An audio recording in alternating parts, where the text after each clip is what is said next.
Hello, welcome ulit sa aking YouTube channel. Ngayon magrarap po ako ng chicken longganisa. Ito po yung mga routine ko dito pag wala akong pasok. Gumagawa po ako dito ng chicken longganisa. Ito ay puro breast po ito. At binibili ko siya ng per kilo. Tapos ginigiling ko. Tapos yun, tinitimplahan ko siya. Hindi po ito ready-made na nabibiling mga giniling na manok. Talagang fresh na chicken breast. Tapos ito 7 pieces sa isang container.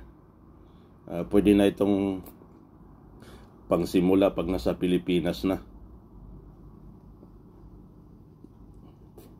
Ito, tinitimbang ko siya bawat isang portion 45 grams. So 7 piraso. So nag-average siya ng 310 to 315 grams bawat isang container. Ayan, tinitimbang ko bago ko siya i-roll para magkapareho po yung size niya at saka yung timbang. Mahirap nga lang timbangin kasi malagkit. Ayun o.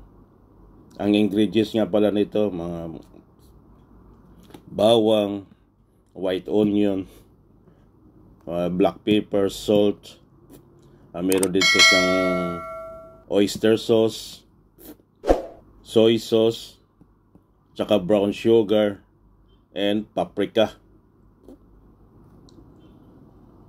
Oh yeah, at saka pinaputol ko yung dulo para hindi masyadong mahaba. Kasi walang maliit na cling wrap eh. Ito lang pinaka medium size na cling wrap na nabili ko. At hindi lang chicken longganisa po yung ginagawa ko dito. Ito na po ipapakita ko. Ito po yung mga finished product ko dito. Nagawa ko. Meron akong chicken longganisa. Ayan na, 7 piraso. Chicken tocino at saka beef tapa. Ayan pong ginagawa ko dito pagka wala akong pasok. Iyan na po ang ating finished product. Ito po yung chicken longganisa, 310 to 315 grams. At ito naman yung aking chicken tocino, nag-average siya ng 300 grams. At yung aking beef tapa naman ay 260 grams. Kung nasa Pinas na, ibabaano natin sa kung magkano ang presyo bawat kilo ng ating produkto.